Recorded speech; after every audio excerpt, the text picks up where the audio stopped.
Good evening, everyone. It's Nathan Silva. I'm here to bring you episode 8 of the Sons of the Republic radio show. Hope all of you are doing well out there, enjoying the wonderful weather that we have here in Michigan, well, West Michigan at least, today. Yeah, been a lot going on this past week, so I have some interesting news items to discuss with you and hopefully share some unique perspective and give you guys some things to think about. It doesn't seem to be slowing down here as we would expect. Events continue to develop as we move closer to election day. The communist / globalist movement in this country is redoubling their efforts right now to silence us and the Patriot community, to divide us, to keep us isolated from each other. They are very concerned about the growth that they've seen in various Patriot groups like Stand Up Michigan, Michigan United for Liberty, obviously the huge growth that we've seen in the militia movement throughout the country, massive growth. And they're kind of freaking out a little bit. That's not something they want to see. That is a threat to the plans that they have for all of us, for this nation as a whole. So they're doing their best to try to disrupt our plans, our operations, because, yeah, we're mobilizing, we're connecting with each other, we're organizing. That's not something that the left wants to see right now. They obviously own the mainstream media, so they have total dominance in the mainstream media, but how many people really believe what comes out of there anymore? The mainstream media has discredited itself at this point. It's been one lie after another. The fake polls in 2016, the Russia hoax, the Ukraine hoax. Now we have the post office hoax, where they're claiming with no evidence whatsoever, they're claiming that that the president is sabotaging the United States Postal Service to screw with the election, to ruin the mail-in voting that they want to do. That's the latest conspiracy theory that's being promulgated out there in the mainstream media. So, I mean, these people they're left-wing shills. They're not journalists. They're meat puppets who spout the same talking points that are handed to them by, whatever, George Soros and his Open Society Institute, the Podestas, John Podesta at the Center for American Progress, the American Civil Liberties Union, Southern Poverty Law Center, any of these left-wing outfits. They're the ones that issue the talking points that these so-called journalists follow, that they parrot out there on mainstream media outlets like CNN, MSNBC, New York Times, all of them. They're all the same now. But many Americans have realized that these outlets are spewing nothing but lies.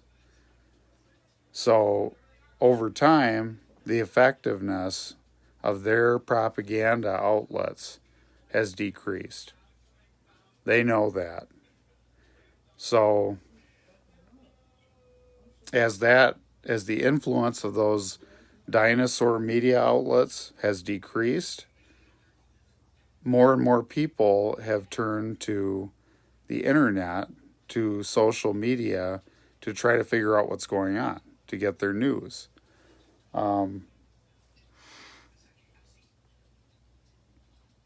That has obviously benefited the Patriot movement, conservatives, nationalists, libertarians.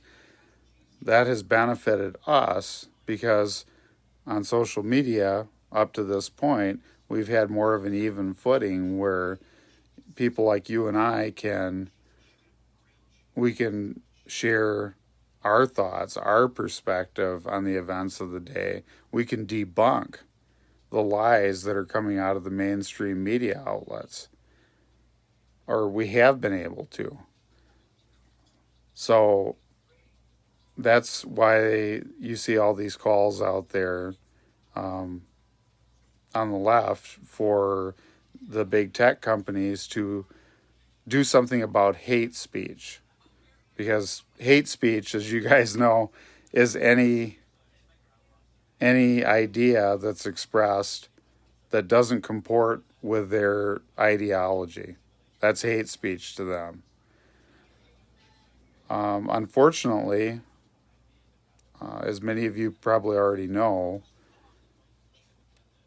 the big tech companies, particularly Facebook and Twitter, are now taking action to ban conservative voices, to ban prominent individuals in the Patriot movement from their platforms. This just started yesterday. This broke yesterday when we learned that prominent militia members, people in the QAnon community were being deleted. Their accounts were being deleted and their groups were being removed from these platforms.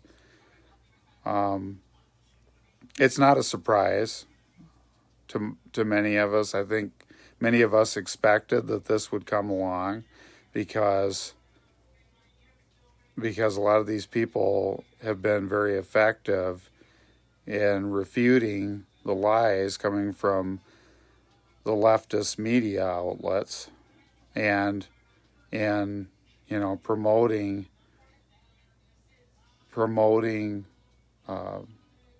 conservative patriot ideology on these social media networks. So it's an election year. The left has been putting a lot of pressure on these companies do something about hate speech.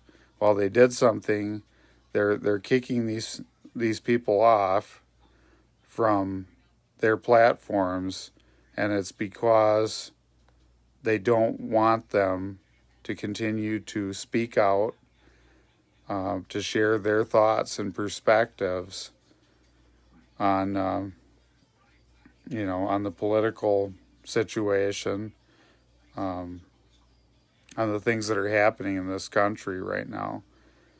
They are being deplatformed. They are being silenced for that reason. So now we're left with some pretty simple choices here. I mean, we kind of have to work around them right now. Those of us in the Patriot movement who do want to speak out, who want to refute the lies and that are out there coming from the mainstream media, who want to, promote traditional American values, promoting, freedom and fidelity to the Constitution. So that's a hot discussion topic right now, is how do we move forward and continue to be effective and taking the fight to the left in in the information war and in the political battle space that we're all part of now. You can't really avoid it. It's pretty much in your face wherever you go. So I wanted to bring that up because that's probably the hottest topic out there right now. And if you have any thoughts on that, please feel free to comment and weigh in. I'd love to hear your thoughts on what the most effective methods are to continue to carry out our mission in the information war here in the Patriot movement. I'll share my own thoughts with you. We have a couple prominent alternatives that you've probably heard of, alternative social media platforms that have greatly increased in popularity over the course of the year with the whole COVID bullshit, and the deplatforming of certain conservative pundits. They've continued to increase in popularity as these events have unfolded. And those platforms are MeWe and Parler. Now, MeWe it's similar in many ways to Facebook. You can create groups or forums. You can create chats. You have friends. You can friend people. You can create events. I think they're starting to do marketplace stuff too. So they've continued to add functionality to that. It does work quite well. The app is fast and responsive. It's fairly intuitive to use. I believe that one has, I want to say they have about 10 million users on that platform. It's been out for a few years now.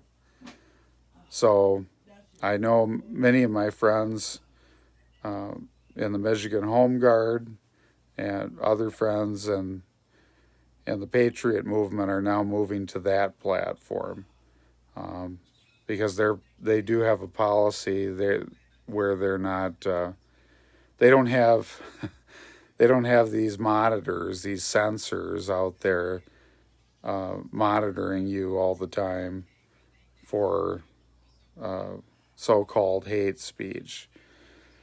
So so far to date, it's been a good alternative. It's been a good alternative for those of us on the right who want to continue to speak out and not have to worry about somebody sending us a notice, hey, your account's been disabled for a week or 30 days, whatever it is. You can't do live videos. That's the kind of bullshit that we've seen from Mark Zuckerberg and crap book. And it's only going to continue to get worse, really. So I would encourage you to check out MeWe. It's, there's no cost to you to try it out. See what you think about it. It's a good solution. For sure. It'd be nice if all of us could coalesce around one solution. I don't know how easy that's going to be because we've got a few different alternatives. Now, moving on to Parler. Parler is very similar to Twitter. It's got a slick user interface. You can become a verified user on the platform. It's free to use. But to become a verified user, you have to basically send them a picture of your driver's license to prove that you are who you say you are. And I mean, that just gives you additional credibility as a pundit or commentator,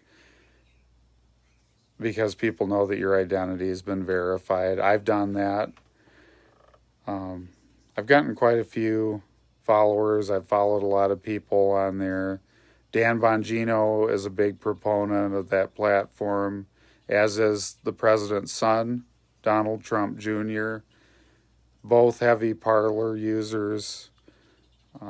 The congressional candidate and conservative pundit, Laura Loomer, is on there. She's a heavy Parler user. It seems to work really well for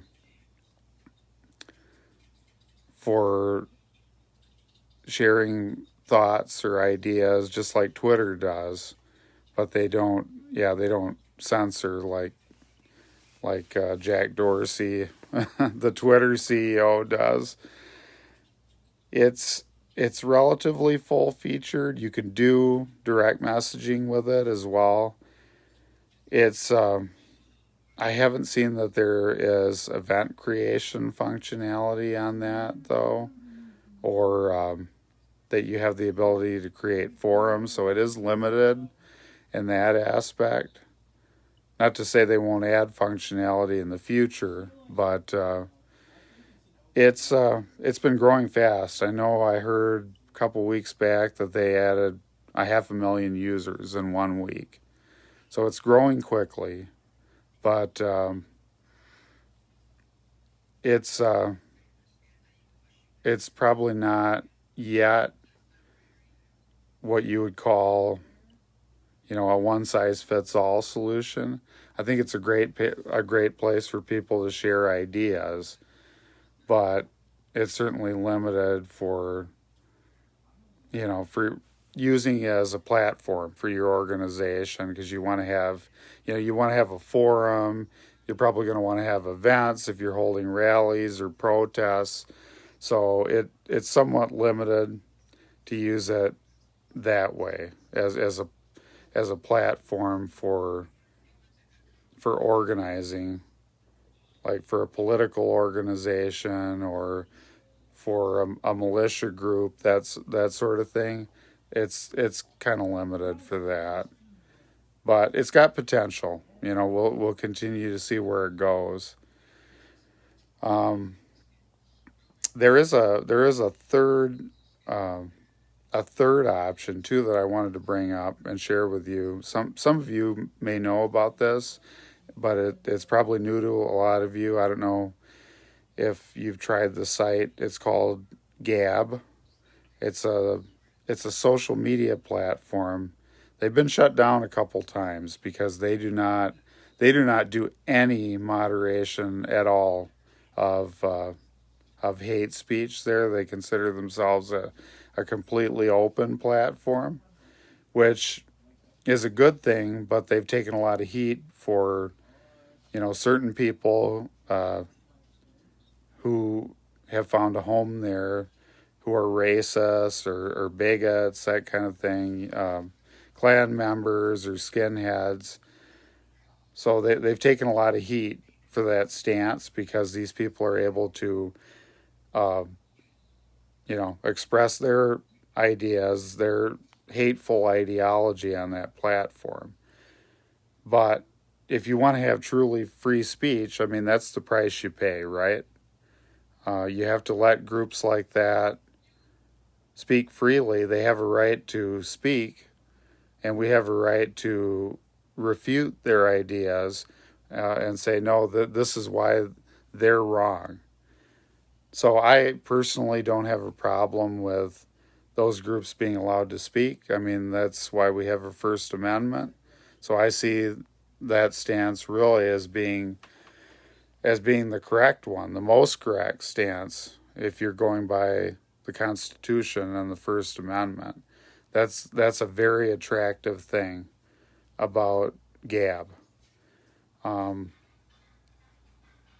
But yeah, since they have received so much pushback from the big tech community, their app was banned from the Google Play Store. The Apple Store won't let them on there.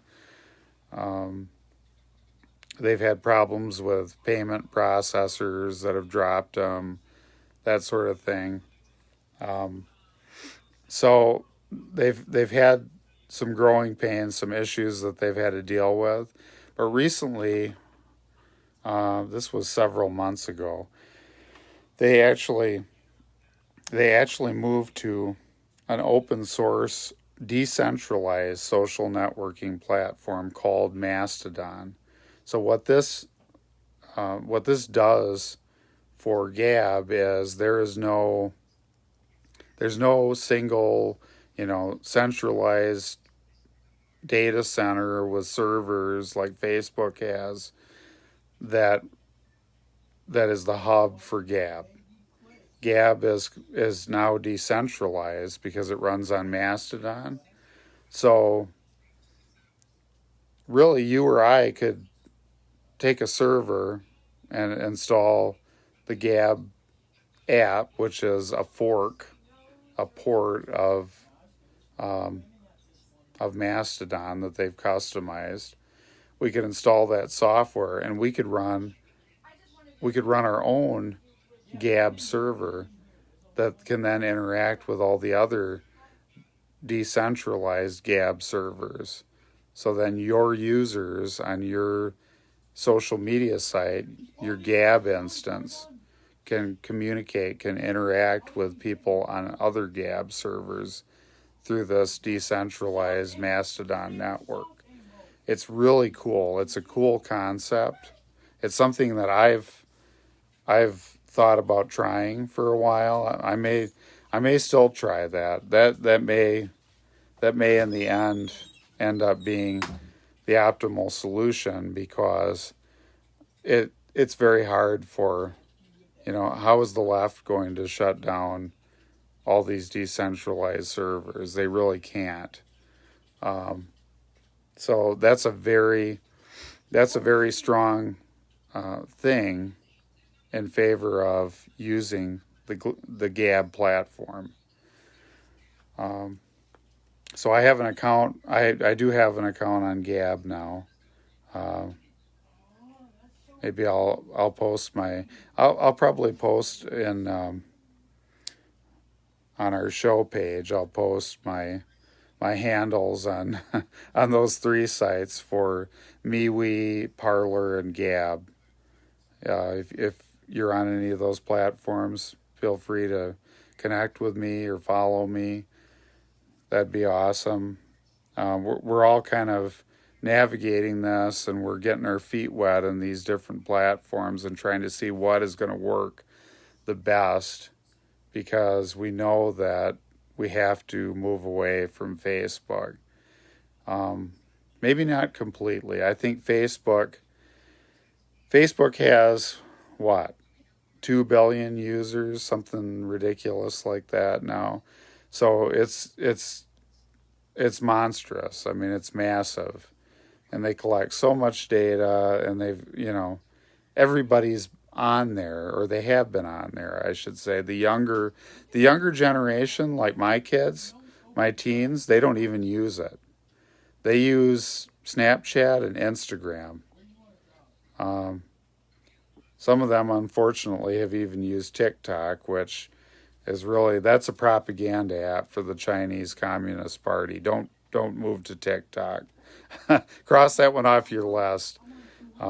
It could be banned here soon unless it's sold to a U.S. company. Otherwise, the president has decided to ban that platform as long as it remains under Chinese ownership. So, as slick of an app as it is, and it's definitely hooked a lot of young people into it, there's a lot of leftist, communist, socialist propaganda videos that are circulated on that platform. So, yeah, for those reasons, it doesn't make sense for the Patriot movement to migrate to that particular platform. But yeah, let me know what you think about the Gab platform, about this idea of creating creating servers for use by our organizations, whether they're political organizations, militia groups, religious organizations, whatever. Let me know what you think about the idea of creating these dedicated social media servers that would be completely under our control, really. I like the idea of that. I think that decentralized, grassroots social media option has a lot to it has a lot to recommend it, really, because we need to return the power back to the people and not a handful of these billionaire tech executives who are really trying to manipulate the election. They're trying to rig this election at the end of the day. That's what this is all about, is they're trying to put their thumb on the scales to get senile pervert Joe Biden elected so they can enslave us, take away what's left of our freedoms. And we've got to be more effective here on the right in our communication strategies, our organization strategies. We want to use technology for sure. To not use technology is just, you're cutting yourself off at the knees. In today's world, we have to use technology, but we've got to use it in ways that allow us to retain a level of control, so that we can't, you guys remember what happened to, what was it, Stand Up Michigan, when they had 400,000 members in their Facebook group, and the leftists reported the group and Facebook shut the group down. So here you had this massive platform, this huge Facebook group that they built up, and in the blink of an eye it's gone because the Facebook commies decided that it needed to be shut down. We can't continue to waste our time and energy with these people and their platforms. It's time to move on, but move on in the right way. And at the same time, and this is going out particularly to those of you who are in preparedness groups, who are in militia groups, like Michigan Home Guard, like SMVM, Michigan Liberty Militia.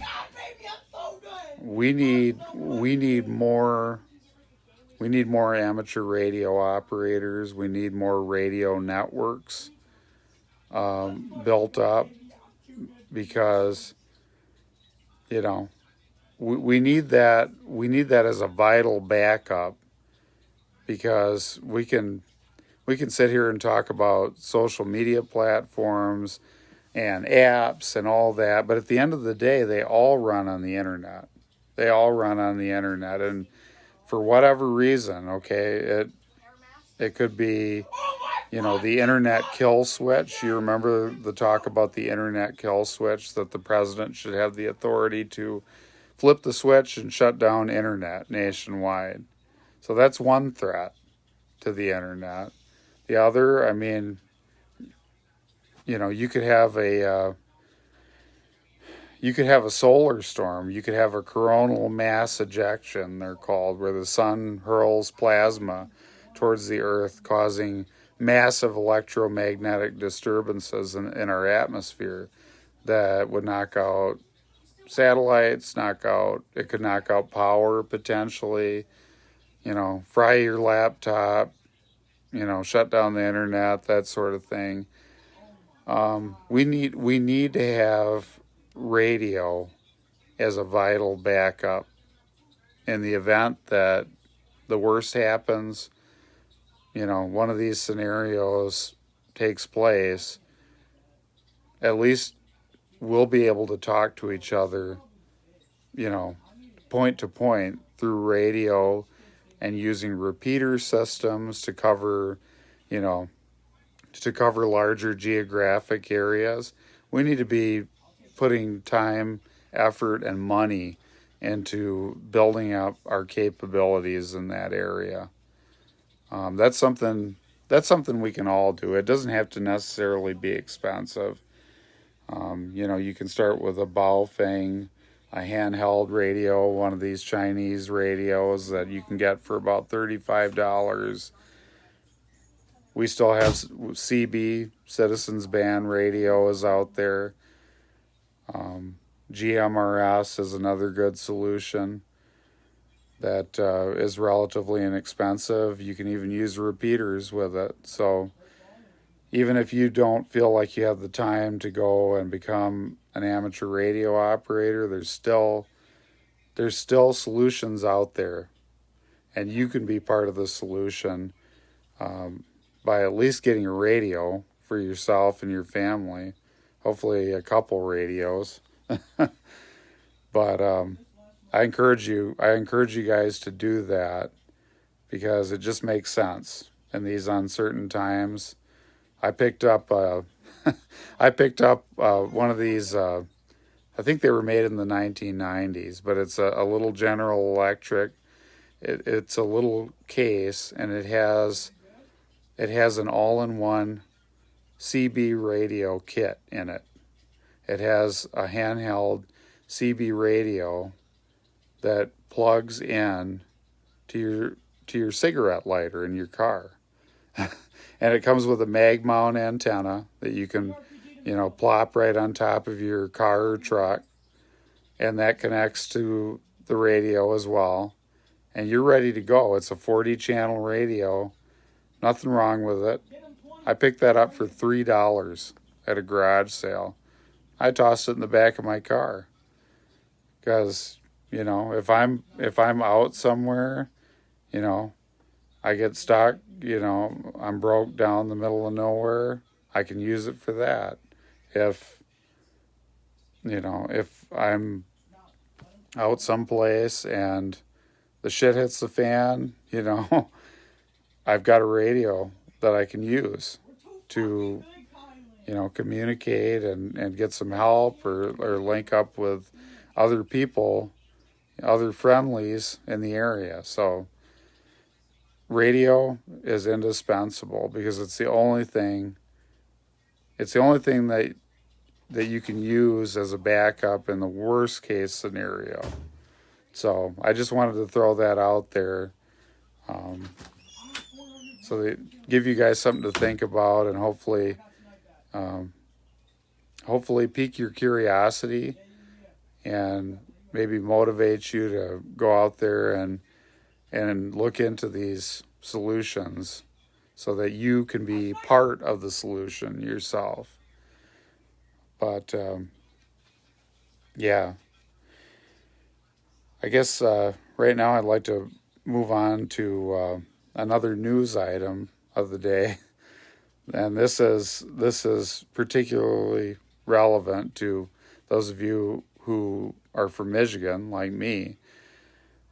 And that is a comment that I saw it on the WILX website. They had a news article posted about an interview with Gretchen Whitmer where she had floated the idea that, she said, the emergency, the state of emergency that she's declared, which we all know is not valid in the state of Michigan, that could soon be lifted. And I was a little surprised to hear that from her because, she's been the one she's extended it repeatedly for months on end. The current state of emergency, I want to say it ends September 2nd or 3rd, somewhere in there. Early September is when this latest extension is slated to expire. And not coincidentally, there is a court hearing coming up. And I think that is that same week. I think it's September 2nd or 3rd is when the Michigan Supreme Court is scheduled to hear arguments in the lawsuit that the Michigan State Legislature has brought against Gretchen Whitmer's administration for overstepping her executive authority with these unauthorized extensions of the state of emergency. So I wanted to bring this to your attention, not just because it's, a hopeful sign. I mean, we all want the emergency to end. We want these BS executive orders of hers with the masks and the contact tracing, all these ridiculous rules that we've been living with for months now in the state of Michigan. We want all that gone. But I also wanted to bring it up because to me, it's a sign that Gretchen Whitmer, I think she may have been told that she doesn't stand a great chance of winning that lawsuit. Because the only reason I can think of that she would say a thing like that is because she doesn't feel really good about her chances of prevailing in court at the Michigan Supreme Court. So I see it as more of a face-saving move, where we could see this potentially over the next week or two, that she just says, "Oh, I'm ending the state of emergency, claim victory, and move on," because she would rather do that than go to court with this and lose and, suffer a humiliating defeat at the hands of the Republicans in the legislature. So that was an interesting development. It's a positive development. It's something that hopefully will give you guys a little hope. I can share a little positive news with you guys for a change, because we all want this nightmare that we've gone through to end, so that we can start picking up the pieces of our lives, that we can start rebuilding the state of Michigan, which has been completely devastated with this, with the widespread unemployment, the businesses that have closed all over the state. We've got a long road back either way, but at least we could start to heal potentially. If we could get this state of emergency, this invalid, unconstitutional state of emergency, to finally end. So it's a positive development. We'll see where it goes. I'm not saying it's necessarily likely, but it seems like there's at least a chance that could come to an end over the next couple weeks. We're still seeing a lot of controversy out there around the mask issue. That continues to be a battle between the mask Nazis and the anti-maskers out there. I've seen a number of posts out there from mothers too about the onerous rules that have been put in place at school districts around the state for our kids to go back to school. And a lot of moms are really outraged over this, and rightly so, because with Whitmer's executive order, you've got kindergartners even that are mandated to wear masks, among other rules. I know here in our school district, the kids are only able to go a maximum of like 2 days a week anyway, and the rest is online. Some districts have gone all online. In Grand Blanc, they just went purely to online school, which is a terrible idea for these little kids because they don't want to sit there in front of a laptop all day. They have very short attention spans. They have a lot of energy. They want to be with their classmates and their teacher in person, and they're not going to be able to do that. And so a lot of moms are speaking out. It's a great thing to see their righteous anger about all of this, these ridiculous rules that are being imposed. Because personally, I think that the schools should be open for in-person instruction. We're all paying for them. What are we paying our property taxes for that go to support these schools, to pay the teachers, and the kids are being shortchanged, and they're either being put into this hybrid model where they go a couple days a week and the rest is online, or in some cases it's purely online, and they have zero in-person instruction. That's a terrible idea. It's bullshit. It's ridiculous. I know the teachers union likes it. You know, they still want their full pay, of course. The teachers want to be paid as they normally would be, but they're not going to be doing the same work. They're not going to be doing the same job that they normally do. So the whole situation's completely screwed up. But it has definitely, they've awakened a sleeping giant with these mothers. And you moms out there, you know what I'm talking about. Because I know you guys are angry about these rules. And a lot of you are speaking out. Some of you are going to school board meetings. And you're making your voices heard. And hey, my hat's off to you ladies for what you're doing.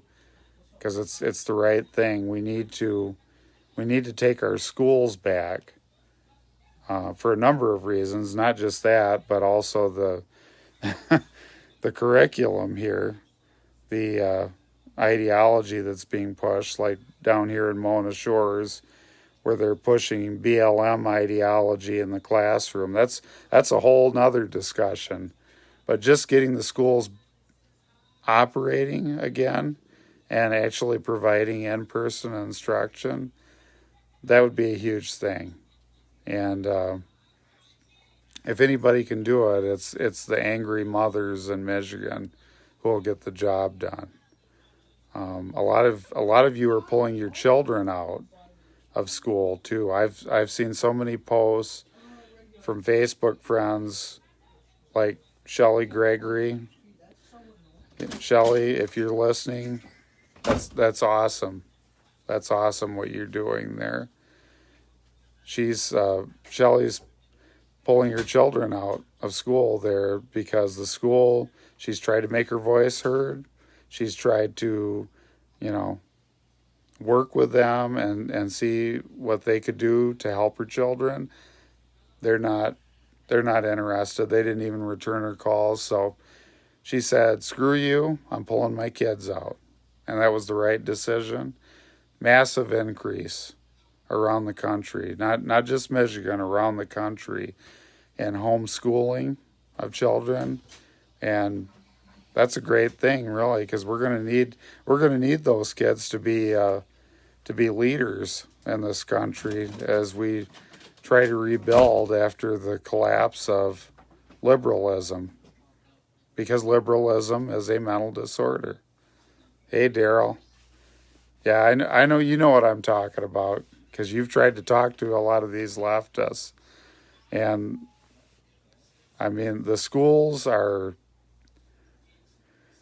where all of this stuff starts.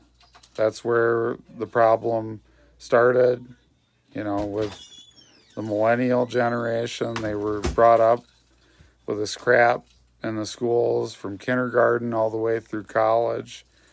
And it's worse today than it ever was, in decades past. So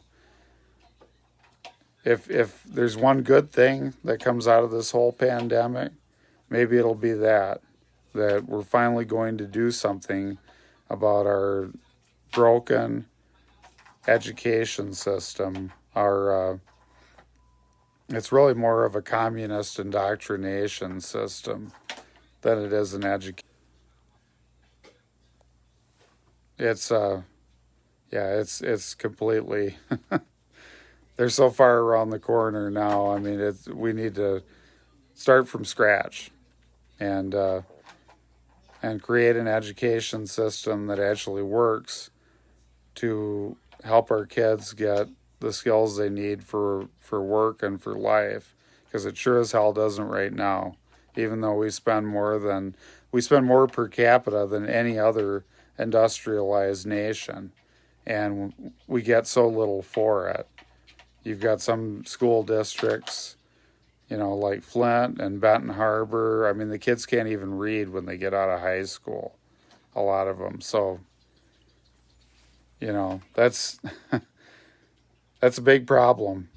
It's a big problem for our country, and if we can make progress towards resolving that, as a result of enduring this whole COVID mess, that would be a very positive thing. So, yeah, kudos to all you moms out there that are fighting the good fight, that are battling the school boards and the teachers' unions and all of that out there, because children are really suffering. They have really suffered tremendously. I mean, it's been hard on all of us, but they have suffered tremendously as a result of this COVID pandemic. And the suffering needs to end for them. We need to help them get back to life, get back to a normal childhood as quick as we can. And I have, I've got a lot of kids myself, boys and girls. So as a parent, I know how important that is, and I hope that we can make a difference and get our kids back to a normal routine, a normal, healthy lifestyle again. So yeah, it's that's an interesting story that we'll continue to cover on this program in the future, because that's going to be a battle for a long time to come. But what do you guys think? Do you think Gretchen Whitmer is actually going to stand for re-election in 2022? Because I wonder sometimes. I think that the woman has her sights set. I think she's hoping for a cabinet position. I think she's hoping that Pervert Joe wins, and she'd probably like to be Secretary of Health and Human Services, or, I don't know, Homeland Security Secretary, something, something along those lines. But I think she's looking for a cushy government position there in D.C. so that she can parachute out of this state, and the rest of us will be left to pick up the pieces, to clean up the mess that she's made of this state. I really think that's what she's hoping for, and that'll be another delicious part of a Trump victory, is that possibility will be foreclosed for Gretchen Whitmer at that point. I would like to see her suffer a landslide defeat at the polls. I don't really want her in office till 2022. I guess impeachment would be the best thing. That's the proper remedy here for what Gretchen has done. If for nothing else, the fact that she is responsible for the deaths of so many senior citizens in these nursing homes around the state, when she forced them to take these COVID patients, she should be impeached for that alone. And she's done many other things, but the loss of life that happened as a result of that policy, she deserves to be impeached for that. She really does. But if she's not impeached, I would love to see her suffer a landslide defeat and go home humiliated, because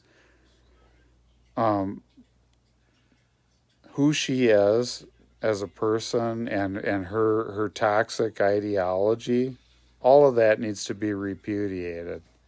And we need to elect a new governor who actually believes in empowering the people of Michigan, who believes in the Constitution of the United States, the Constitution of the state of Michigan, who wants to set the proper foundation for economic growth in our state, which can happen. I mean, we've got a lot of great people here.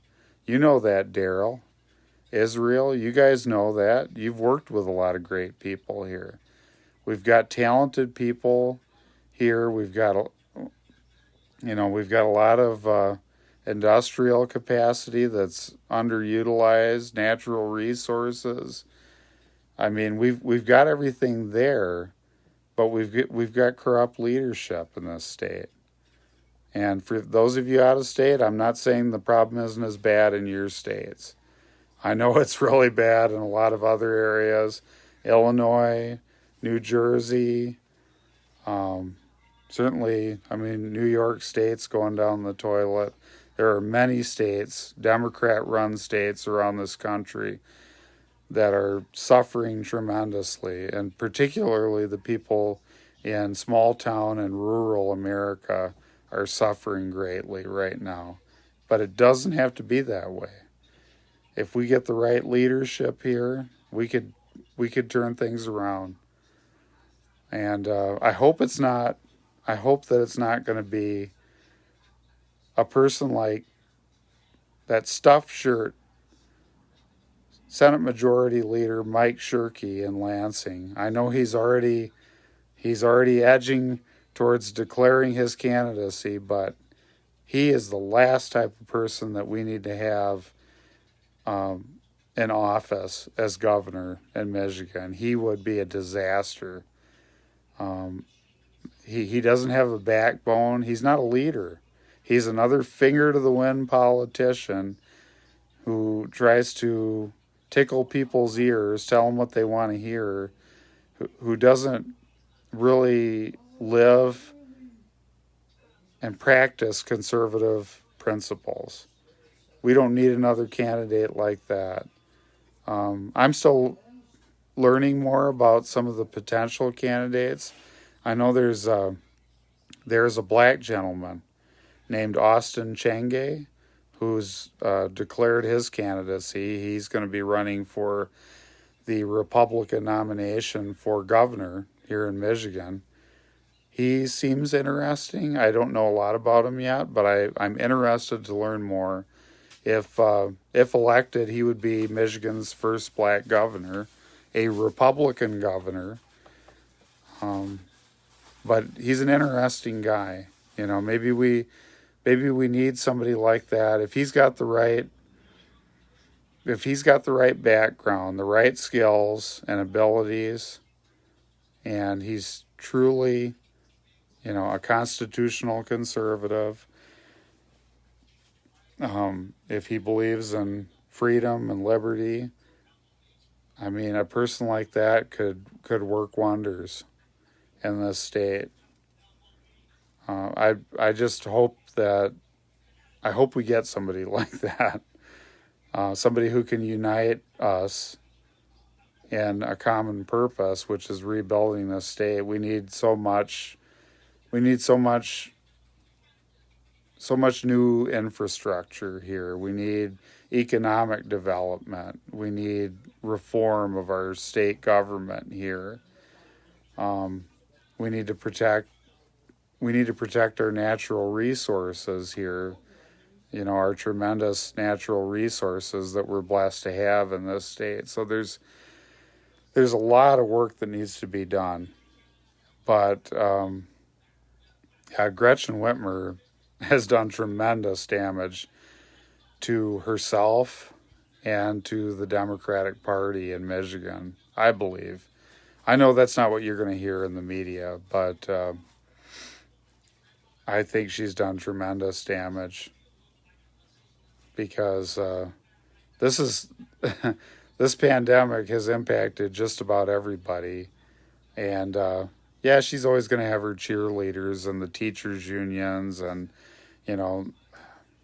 state employees, stuff like that. She's always going to have her shills that work in those occupations. But, the common people of Michigan outside of Wayne and Oakland counties, I've talked to so many people out there, and there's such anger and outrage and just total disgust with her right now that when I see these polls and they tell me, oh, she's got a 69% approval rating, are you freaking kidding me?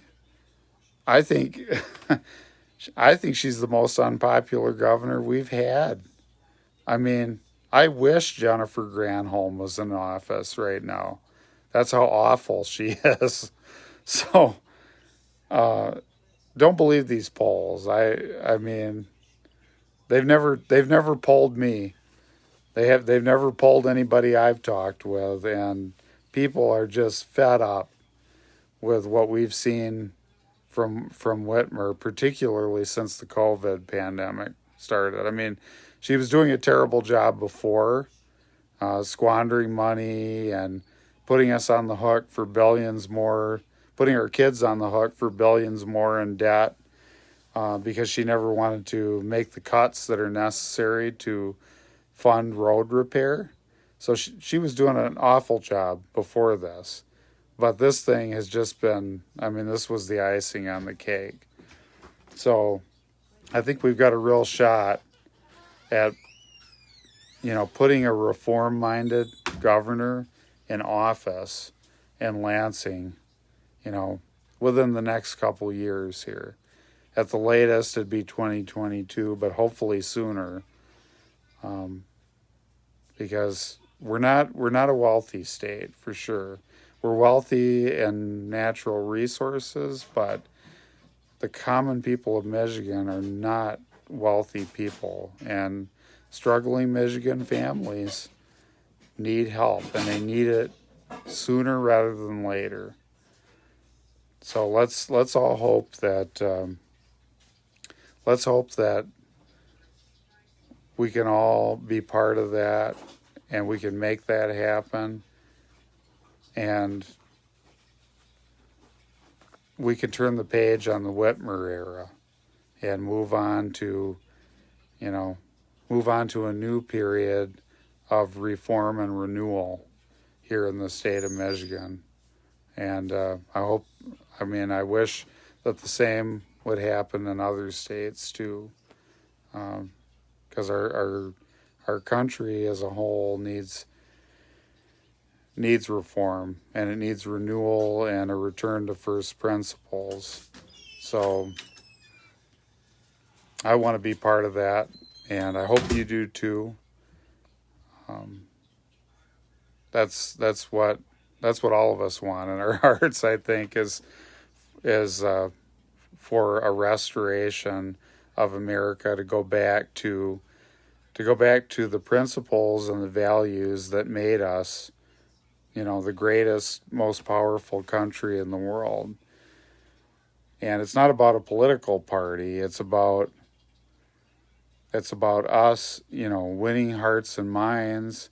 It's about us fighting and advocating for these truths that we know are correct, that we know will be effective in, improving life for all of us, rich and poor,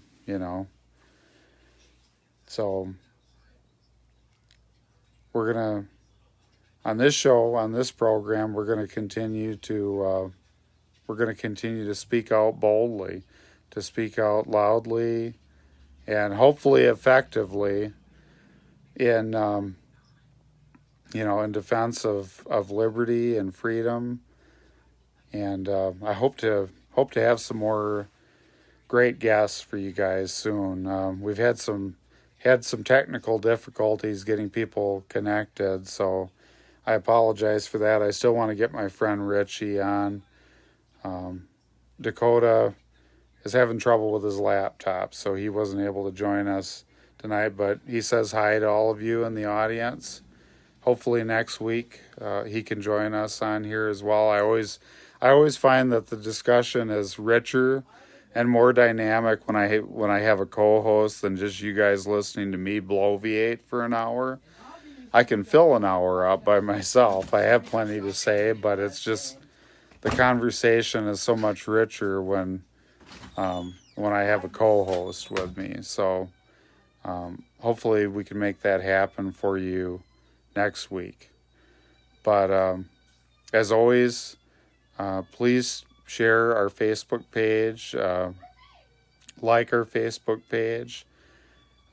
If you found this video to be informative and entertaining, please share this video. Help us to get our message out there to the public. And I hope that I can continue to join you each week on this platform. I have not yet been deleted from Facebook, so I can still use Facebook Live for the time being, but I'm going to try to investigate alternatives as well in case I'm deleted, my account's deleted, or our Facebook page is deleted from Facebook. That could very well happen in the weeks and months to come. So rest assured, we'll be working on a backup plan for that as well. So hope you guys enjoyed spending the hour with me. I wish you and your families all the best. God bless all of you, and God bless the Republic. Have a great night, guys.